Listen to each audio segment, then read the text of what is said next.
Assalamualaikum warahmatullahi wabarakatuh. Salam sejahtera, salam Malaysia Madani dan salam rukun negara. Yang berusaha Tuan Pengerusi Majlis bersama panel hakim yang arif lagi bijaksana, tif-tif hormat, guru-guru, rakan-rakan peserta serta hadirin yang saya hormati sekalian. Indah sungguh si bunga melati, harum mewangi di tepi halaman. Rukun negara penyatu hati, teras perpaduan sepanjang zaman. Hadirin yang saya muliakan, sesungguhnya pembangunan fizikal tanpa pembangunan sosial ibarat sebuah bangunan yang indah nian tapi rapuh dasarnya. Atas kesedaran inilah, selepas peristiwa 13 Mei 1969, lahirlah Rukun Negara pada 31 Ogos 1970 sebagai falsafah kebangsaan yang menjadikan kompas dalam membentuk identiti dan kepribadian rakyat Malaysia. Persoalannya, pernahkah kita menghayati kelima-lima prinsip tersebut dan menjadikannya sebagai pedoman kehidupan?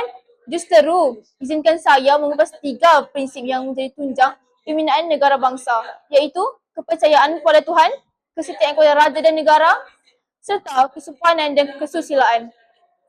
Hadirin yang saya kasihi, prinsip pertama dalam rukun negara ialah kepercayaan kepada Tuhan dan bukanlah sesuatu kebetulan prinsip ini diletakkan pada kedudukan paling utama.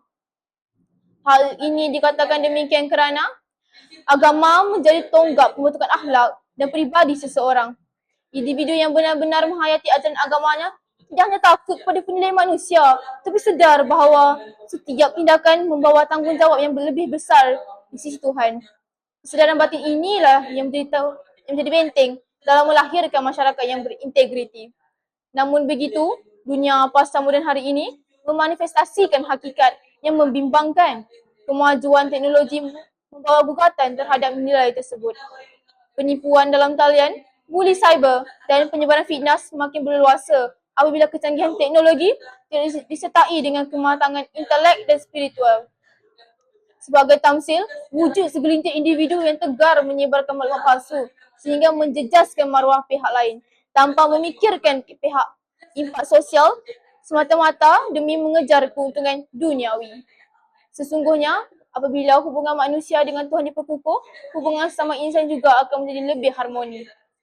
Hadirin sekalian, jika prinsip kepercayaan kepada Tuhan membentuk jati diri individu, maka kesetiaan kepada raja dan negara pula membentuk jati diri kita sebagai warga negara.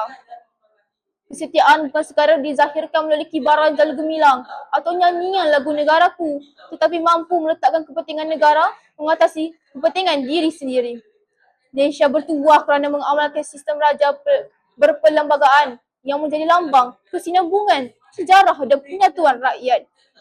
Sebab inilah menghormati institusi raja, mematuhi undang-undang serta mempertahankan kedaulatan negara merupakan tanggungjawab setiap rakyat. Namun demikian, nilai patriotisme pasca moden kini mendepani pancaroba alaf baharu yang menitip di ruang digital. Penyebaran dakwah palsu, ujaran kebencian dan provokasi di media sosial ampuh menggugat keharmonian yang telah dipasak sejak kian lama. Sebagai generasi wantan, kita dituntut untuk menjadi pengguna media yang cakna. Janganlah kita menjadi asbab pada jurang perpecahan. Sebaliknya, bila peneraju kepada keutuhan perpaduan. Janganlah sesekali kita alpa. Patriotisme bukanlah sesuatu simbolik bermusim. Tak kala tibanya bulan kemerdekaan, sebaliknya ia merupakan nilai murni yang berakar umbi dalam sanubari setiap rakyat Malaysia. Hadirin yang saya hormati, prinsip pamungkas yang ingin saya cerakinkan ialah kesopanan dan kesusilaan yang merefleksikan citra hakiki masyarakat Malaysia. Persoalannya, apakah signifikannya sesebuah kemajuan material sekiranya rakyatnya kian terpesong daripada adab dan budi bahasa?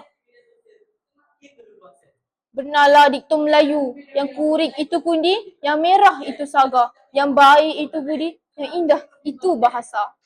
Namun gugatan terhadap nilai ini semakin meruncing, tak kala sebagian anak watan tewas dalam mengawal pelataran lisan mereka. Perbezaan hemat yang sepatutnya menjadi ruang wacana intelektual kadang-kala berubah menjadi serangan peribadi akibat kedangkalan kematangan dalam berkomunikasi. Oleh itu, setiap individu mempunyai obligasi untuk menjaga tertib bicara dan etika komunikasi sama ada di kehidupan nyata maupun di alam maya. berbicaralah dengan hikmah dan menegurlah dengan berhemah. Sesungguhnya apabila kesopanan dan kesusilaan menjadi budaya hidup, perpaduan kita akan terus diperkukuh dan dapat dikecapi bersama. Hadirin yang saya muliakan, tidak dapat disangka lagi bahawa kepercayaan kepada Tuhan membentuk insan yang berintegriti.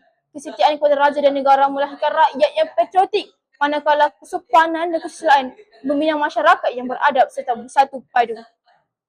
Persoalannya, adakah kita mahu menjadi generasi yang sekadar mampu melafaz baik-baik rukun negara atau generasi yang benar-benar menjiwai serta menterjemahkannya dalam lakuan dan perbuatan? Hayatilah prinsipnya, semarakkanlah perpaduannya, pertahankan kedaulatannya. Sesungguhnya, selagi rukun negara dijunjung tinggi, selagi itulah Malaysia akan terus berdiri sebagai sebuah negara yang berdaulat. Bulat air kerana pembentung, bulat manusia kerana muafakat. Dengan lafaz bersekutu bertambah mutu, marilah kita berganding bahu demi Malaysia yang lebih gemilang. Sekian, terima kasih.